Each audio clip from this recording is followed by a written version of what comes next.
magbablog ako today. See you later. So hello mga guys.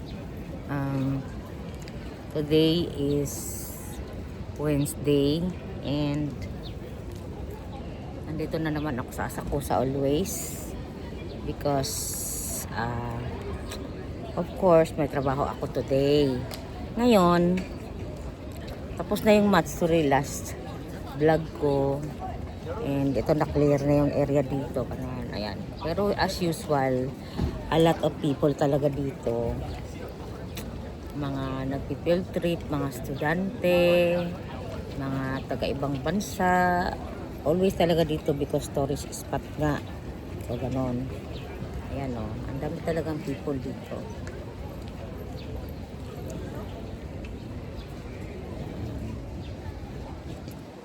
Fit for today, check charot. So I'm wearing sky blue again. Last vlog ito yung sinuot ko kasi nga trip ko siya ngayon suotin dahil sobrang init na today here in Japan. Nag-start na po yung summer, ayan. So malapit na kasi mag open ang klase, so ito ang pinakalas na bakasyon ng mga estudyante. So start na yung klase nila by Monday. I don't know kasi hindi naman ako estudyante, charot. So I don't know, baka nung Monday lang nag-start yata kasi narinig ko sa asawa ko start na daw ng klase ng mga bata. Wala naman kaming anak. So guys, hindi ako makapag-vlog ng mga travel dahil busy talaga ako sa work guys. Gusto ko ipakita sa inyo yung mga lugar-lugar, kaso lang nandito lang lagi talaga ako sa Asakusa guys. So mamaya pag nakadaan ako dun sa may Don Quixote, punta tayo, samahan nyo ako, okay? So iba-vlog ko yung Don Quixote ng Asakusa, the Mega Donkey in Asakusa. See you later mga guys. So pauwi na ako guys, galing sa trabaho ko guys. So tingnan mo, pagka pauwi na nakatiklop na yung hair ko, nakaganyan na kasi grabe ang pawis kanina sa trabaho. So mga guys, wala ako masyadong naging vlog ngayon, so storytelling na lang muna tayo, no? So guys, lately kasi naging issue yung about sa Senado, 'di ba? Yung sa Senate na nangyari. So, yung pagtakbo ni Bato na kesyo tumakbo daw, tumakas daw. Tapos bakit daw umiiwas? Kung wala daw kasalanan, dapat hindi daw iiwas, sabi nila. Madaming comment kahit mga artista. So ngayon, iniisa-isa ko yung mga artistang nagpo-post ng mga cryptic post nila na ganito, ganyan, ganon. Hindi ko na iisahin, no? So banggitin ko lang yung mga name ng mga artista na yon. Si Kim Cho, Judy Santa Maria, Jan Lapos, yung si Biburi ba yun na pinaglihi sa balot, puro balahibo. Madami pang iba, madami pang artista guys na grabe yung mga sinasabi nila guys, mga kesyo ang mga DDS ganito gano, nagkampi-kampihan daw kami, parang hindi ko pa intindihan. At saka ang gulo-gulo na nga ng ng bansa natin sa Pilipinas, dumadagdag pa yung mga ganon. Nahati-hati na tayo, Pinklawan, Dilawan, pro Duterte, pro BBM o whatever, di ba? Yun lang ang pinakaayo ko, yung may kasaling pangungutya, may kasaling pambubuli, no? Katulad ni Jan Lapos, sabi niya sa post niya, siguro nabasa niyo na yan, nag-trending yan, di ba? Meron akong boyfriend. Ex-boyfriend, sabi niya. Ex-boyfriend. Kaso, DDS siya.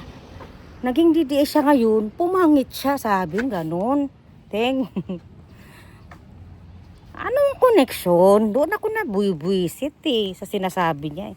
Anong koneksyon sa DDS, sa boyfriend mo, sa ex-boyfriend mo, na hindi mo na boyfriend, let's ka. Kabakla. Hindi ka na kasi sikat, ganon. Laos ka na kasi. So, yan lang ang masasabi ko, guys. Medyo nakakabuisit lang pakinggan at mabasa mo yung mga ganong post, no? So, hindi ko napahabain kasi baka ma-high blood ako, charot. So, marami pa po mga artist ng mga kung ano-ano mga pinopost nila. Tapos, ginawa nila talagang issue yung pagtakbo ni Bato. Na hindi nila naintindihan na kung bakit tumakbo yung tao at umiwas. Hindi nila talaga nag-gets, guys. Talagang ginagawa nila na kasalanan ni Bato, na may kasalanan siya, chuchu-chuchu, gano'n. Paulit-ulit na lang tayo magpapaliwanag. Yun ang nakakabuisit eh. Hindi ba pwedeng intindihin na kailangan batas natin ang umiral, hindi yung batas ng banyaga. Hindi yung batas ng ICC. Huwag nang maulit yung nangyari doon kay tatay.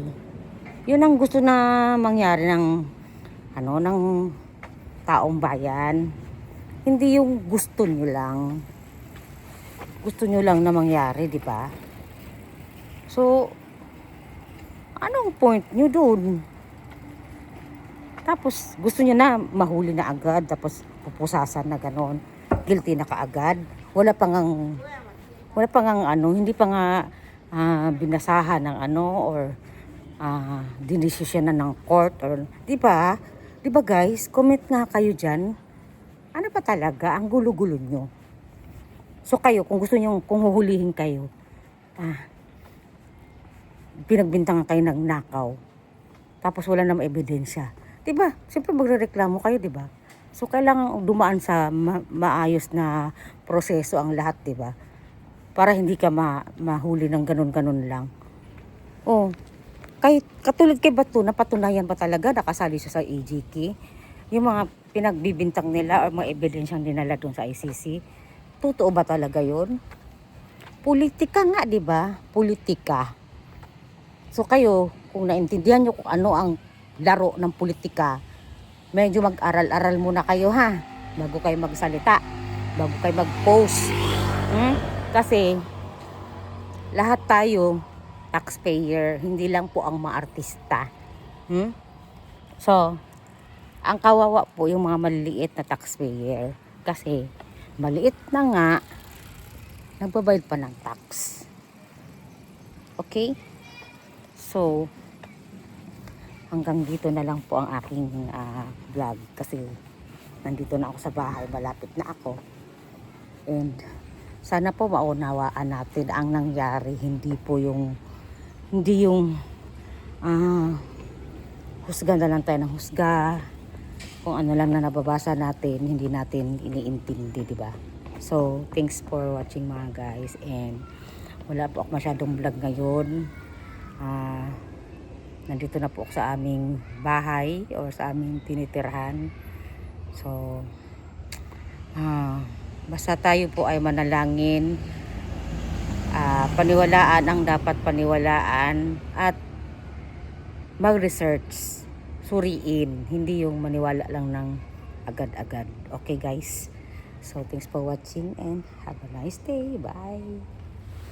Na yung aking plantita. Nilipat ko na sa malaking lagayan. Kasi last time ay maliit siya. Kanina ko lang siya pinalitan, guys. So, thanks for watching. This is my money tree from my friends who gave me this. Palalaguin ko siya para pag dumami siya, itatanim ko na naman sa isang pang. So, thanks for watching mga guys.